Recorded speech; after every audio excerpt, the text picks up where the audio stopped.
Hi, this is Trina Braxton from the Braxton Family Values, and I'm sitting here with my friend Jermaine Sain on When We Speak TV. Damn. Damn. When we speak.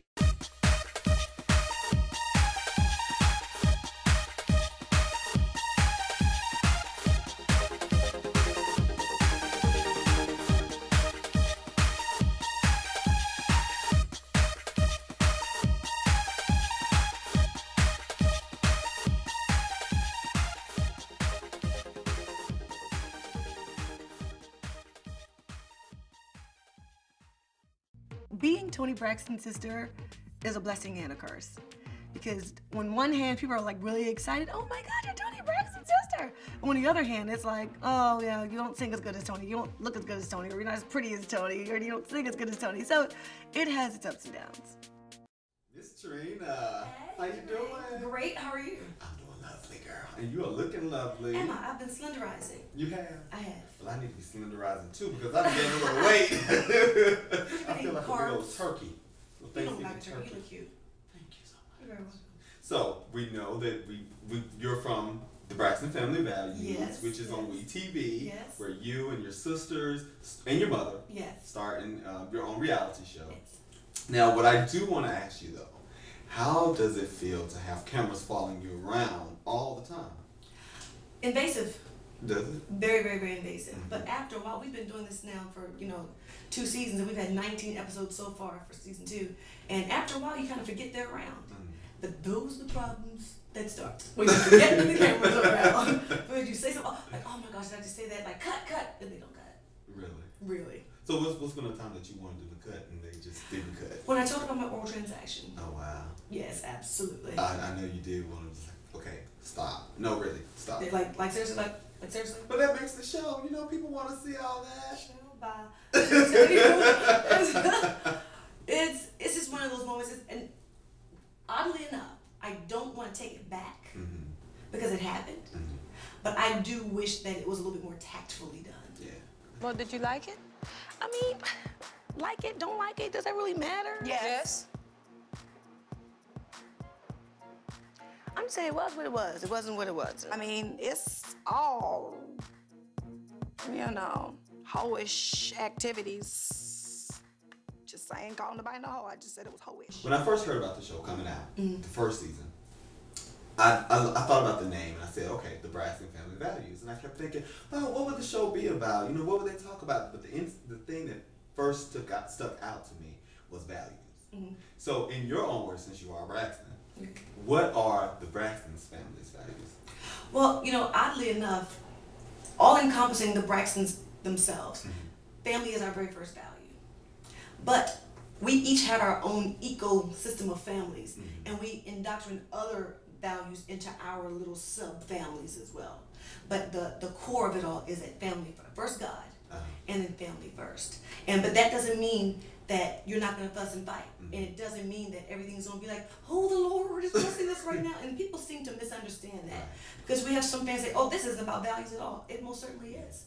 Because it's about any family.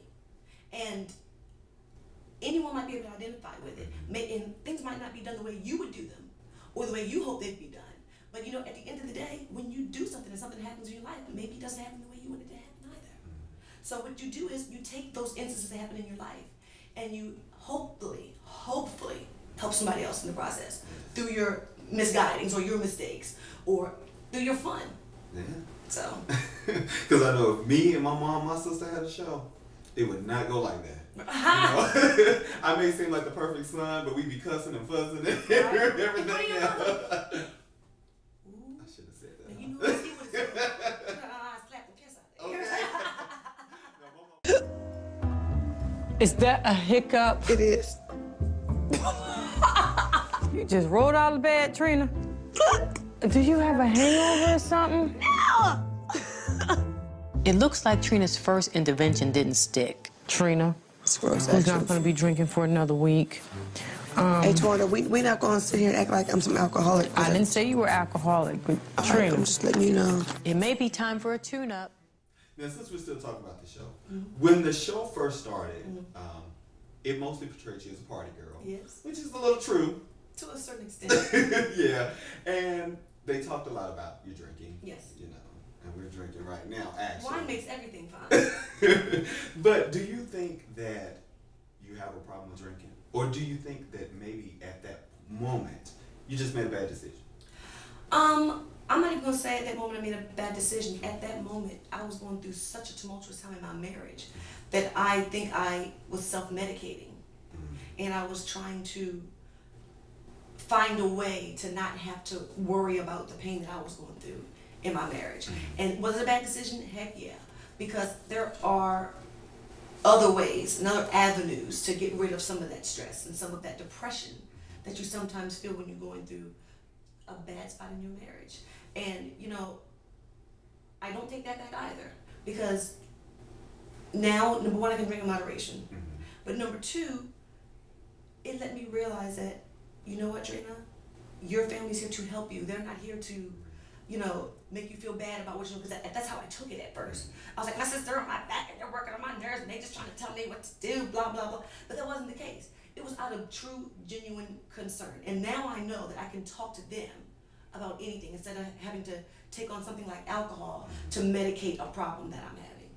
You know, one of the things I took from the show is that even before the show, I think that you all were really close for real, Yes. right? So that's like For reality. real. Yes. Do you think that at any point the show helped you, gave you more of an opportunity to bond with your sisters? I mean, I don't know if y'all see each other as often as you do on the show, but do you think that helped bond you even more? Well, the first thing that it did was to help undrudge some of the things that were under the rug. Some things that we were feeling that we did not know that other people were feeling about us or towards each other.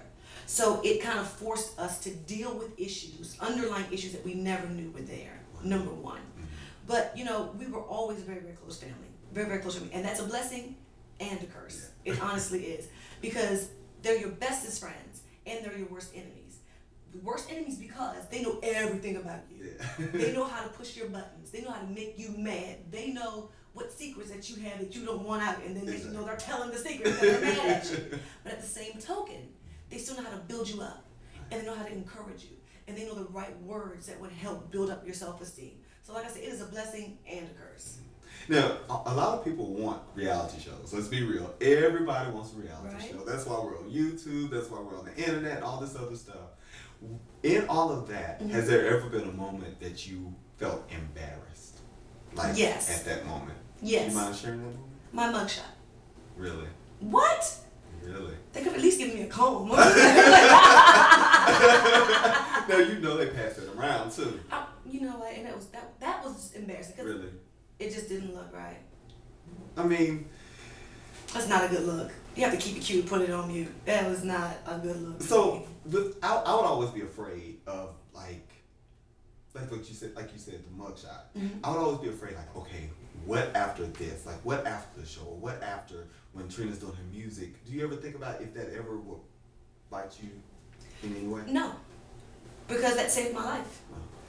It absolutely saved my life. Because it was life-changing. It was pivotal. Because it helped me realize, oh, Trina, you know, you're doing too much now. You're doing too much.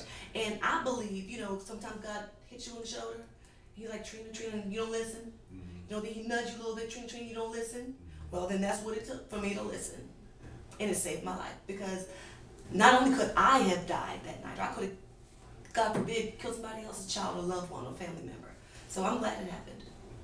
Also during the show, you graduated. I did. From college. Yes. Congratulations, I did. girl. Thank you. Who put me on the program? Which is a great accomplishment. Thank you. Thank you very much. Thank you. But why was going back to school so important to you? Well, number one, I wanted to finish something that I started. I've been on, you know, academia, off academia, on academia, off academia for so many years. And it was just something that I needed to do for myself. And I can't instill in my two sons academia if I'm not doing something for myself. And I'm not one of those people do because I said do it, and do as I say and not as I do. I think that if I'm going to be a good parent, if I'm going to instill academia in my boys, they need to see it at home. Family Values. So speaking of your music, Yes. what do you think would be necessary for you as an artist to consider yourself successful when it comes to the music? Well, first and foremost, I already consider myself successful, and let me tell you why. Okay. I put out my record, I put out my single, and it was not under a record label. It was completely under Sultry Entertainment, which is my company. And I did something on my own. I start to finish. So I'm already proud of myself. So if it doesn't reach a certain goal status, you know, I don't care. I mean, everybody wants to, you know, achieve, you know, a goal status, but even if it doesn't, I did what I set out to do. So I'm already proud of myself. So I already won. That's good. You know, I always say this, it seems like I said this in every interview, but I sit and I talk to the person, my head is going something everywhere, and every single person inspires me so much because they always talk about how they just did it themselves and just to accomplish something. That's the reason I typically ask a lot about what people think about success and where they are at success. And of course people say different things and you know, when would it be successful? But I've noticed that everybody feels like it is a success right now just because of the fact I did it, you know? And that's what's so important, and that's what I want to encourage people, you know, that, you know, you may never get, you know, the major charts or whatever, and then you may. But just because you, okay, we all want to. I want you to. Thank you. But, you know, sometimes it's just an accomplishment, just like you said about going back to school. Yes. You know, that's an accomplishment that you can't even say what's successful and what's not about it, because just the fact that you did it, it's like, I don't know what to even call it, it's better than success. It's just you did something. I mean, that's what we're here in life to do. We spend our whole life trying to figure out, you know, what to do, what we're supposed to do. And even if you don't know what you're supposed to do, you know that whatever I seeked out to do, I did it. And so that's success, and I congratulate you on that. Especially on the school, girl, because I've been thinking about going back to school, and I haven't done it yet. You should go. And you know, one of the horrible thing about it is, you know, I went to school online. First of all, my schedule did not permit me to go to a contemporary brick and mortar school. However, you know, I have people saying, oh, I see you putting that online degree to use. You know what? I sure as hell am. Exactly. Because guess what? I put in the time and I paid the cost to be the boss. So, say what you will, say what you might. I'm still the boss and I still have my piece of paper. Thank you so much for coming out. God bless you. Good night. I'm just saying.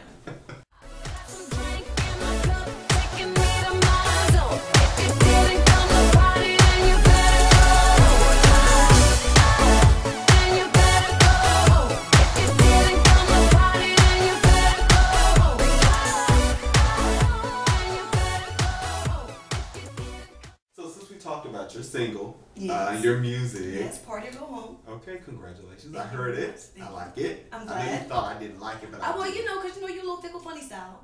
Emma. Yeah, what? No, I really do. Honestly, I really do like it. It's just like I said before. Sometimes when you're so used to what you're used to, you have to let it grow on you. And so I know it now. I don't know verses though. I know the. Let me hear you sing. If it didn't come to play, maybe start slinging my head too. All right. Yes. I always knew that I would do something within the entertainment field, but my life right now is not exactly where I envisioned it. Not at this point in my life. I always envisioned it happening earlier on in my life. Now, also on the show, we see you as a sister. Because you are a sister. But we don't, well, we've recently seen some performances of your music. Yes. But how would you describe Trina Braxton as an artist? Trina Braxton as an artist. No boundaries. No holds barred. Fun. Bubbly. Dancey. Sound like that's the same Trina I'm sitting here right now. Well, you know, I feel like music should be an extension of yourself. It should be an extension of who you are, because if you're singing something just because someone else wrote it for you, or if you're singing something because that's what's placed before you, or if you're singing something because that's what people expect of you, it's not going to come across well when you sing it, because it's just going to be words. You know what I mean? There's a difference between that and because you feel it. There's a difference. There's a difference, and I feel this type of music, so that's the kind of music that I'm going to do. Are you writing all your songs, or is I'm co-writing. I'm co-writing because I don't always feel like I'm attached to my own stuff. Because you know, sometimes you can get in that little box. Well, I wrote it. This is how I want it. No.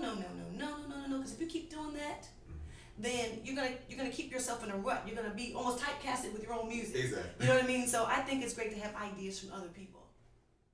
So in your music, what do you like to convey in your music? I mean, what are your typical topics that you tend to find? Well, you know, I feel like you can have a great time without talking about lick me, stick me, bite me there.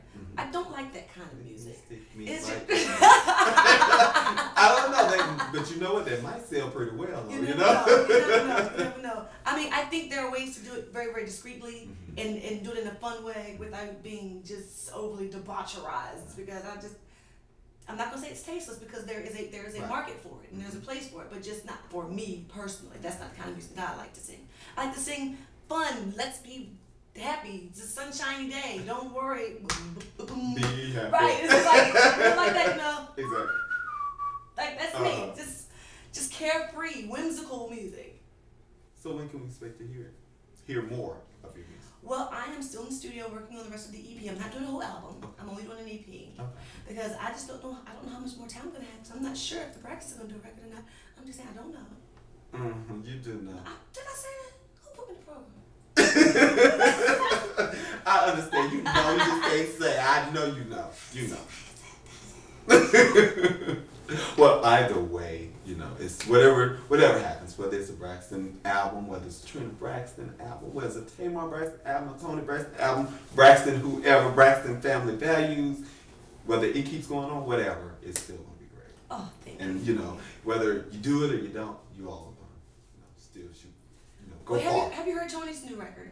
I Heart You. Not. First of all, that is doperization at its finest. Really? Yes, she turned to a different direction as well. It's a little bit more dancey than her normal stuff.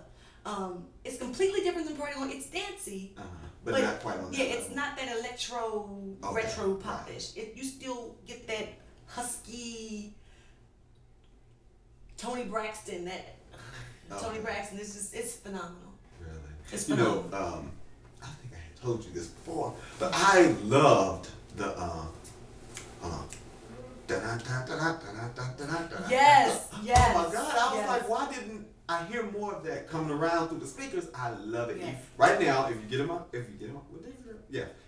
car, I was trying to think if we drive my car, but we didn't. Okay. But if you get in my car, actually, it's in my on my thing, my USB.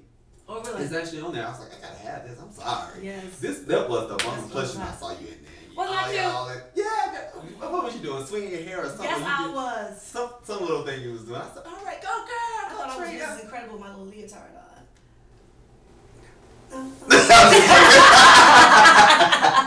No, you know you always look good. No, Yes, you do. I've been slenderizing, man. Okay. Well, before you even slenderize, you look good to No. me. So. And you know that means a lot if I say it. True. Getaway Jordan, getaway. Oh, Chili Jordan, getaway, getaway Jordan.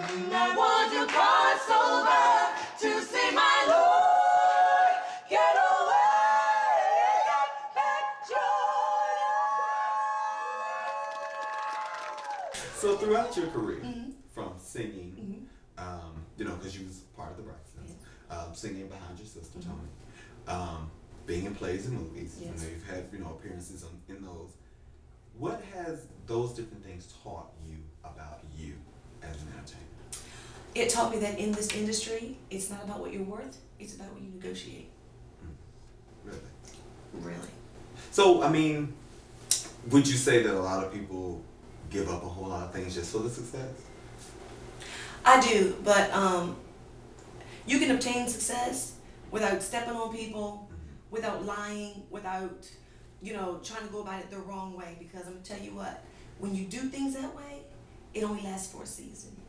Everything lasts for a season anyway, but you'll rob yourself of your own blessings by doing things the wrong way. The band is the poopies. She ain't doing that. She just changed background singer. Trina is in the band as a background singer. Point blank, period. Kinda. Added 3 more. Wait, Tamar. I am not a background singer in my band. Thank you very much. It's like Glee Live. What did you call it? It's like Glee Live. Glee, the TV show, but live. Y'all might as well take it to Broadway. Y'all ever see that TV show called Glee? They sing those cover songs and stuff. That's what Trina's doing. I thought that we was finna walk in here and see you, doing singing and busting and singing your vocals. Y'all came in. No, I didn't. Happen yet? We actually take turns singing lead in this band. My sisters just happened to walk in a moment when I was singing backup. I sing lead on plenty of songs. I don't really travel with the band as much anymore as a corporate band because I'm busy doing my own project. But there are members of the band who are very instrumental in my solo project, like Herman Peanut Johnson and Jamal McGee. They're two of the writers on my record. And Ronnie Garrett, who's one of the owners of the band, he's also one of my executive producers for my record. So, you know, we're all family. So we still work together. We still incorporate our musical lives together. And right now, since the band is so large, you know, my first dates are going to be like track dates, you know, until I can, you know, develop more of a rapport with the audience and I can afford to sing a band with me. One thing I know is that, like, even singing with a choir, is that it's expensive trying to move everybody, but it's much easier when I can just pack up my stuff, got my track, whatever, and go. Exactly. So I noticed that also in the when y'all get into any arguments and stuff like that, one thing I admire is that you all always pull back at a certain point. It's like we may argue, but we pull back at a certain point. And so I wanted to ask, have y'all ever fought? Tell the truth. When we were little kids. Did you? Let me tell you what happened. Would you like to know the Braxton story? I'm gonna tell you. Maybe a little exclusive. When we were little children, first of all, my parents did not play with us fighting. Right. If they heard a rummage in the room, they would call us into their room. They're like, "Y'all fighting?" And we'd be like, "No, ma'am." But if they caught us, they would make us stand there and fight. Really? They would make us stand there and fight. But at that point, you don't want to fight anymore. Okay. So next thing you know, we playing missionary match. Right. And then one time, you know, some people, they might go a little hard, and then you start, the licks start getting passed again, you pass the little licks again. The next thing you know, I'm like, y'all in there fighting? No, man. So back to missionary match again. Because you know, if you in there fighting, you going to get a spanking. You going to have it. Yeah, I know my mom used to always be like, hey, y'all in that, we would argue. Me and my sister, we didn't fight because I'm so much older than her. And so we would argue, and she'd be like, stop all that fussing and arguing. We'd be like, we're not arguing, we talking. Because we knew she would beat our butt. They would beat us down for fighting, so we don't fight. Well, that's, I mean, you know, I think that, you know, with the thing that I appreciate about you all is that, in particular, because it just goes to show with your upbringing and that you still respect each other. We can be women and we can, you know, we can have our disagreements and I can hold my ground with you, but I still understand you're my sister. Yes. I mean, no matter what is going on in this world, you're my sister. I love you. So it hurt, to be honest, and I don't, you know, a person who may not have siblings may not be able to understand this, but it hurts you to argue with them. Yes. Even if it's needed, it hurts to argue with someone you love, you know, and that's, well, you don't have to even have a sibling to know that, you know, whether it's a husband, whether it's a wife, whether it's a partner, whatever, it hurts when you love someone to argue with them at all. Gabe, do you understand what that's about? In the middle of the night, she had a gut feeling that I was doing something that I shouldn't be doing. So I gave her my phone. And then snatched it from me. And then then I started thinking, I was like, well, shoot, I'm not checking your phone. Well, was there anything on that phone that you didn't want her to see? There were text messages between me and, well... other women. Yes. Friends. She has guy friends. She has all the guy friends in the band. So she can have guy friends, but I can't have any women friends. You know what? I was flirting, let's just say that. I took the bait, and I shouldn't have. So you're talking about the things that you didn't do. Did you do what a married man should have done? No. When we speak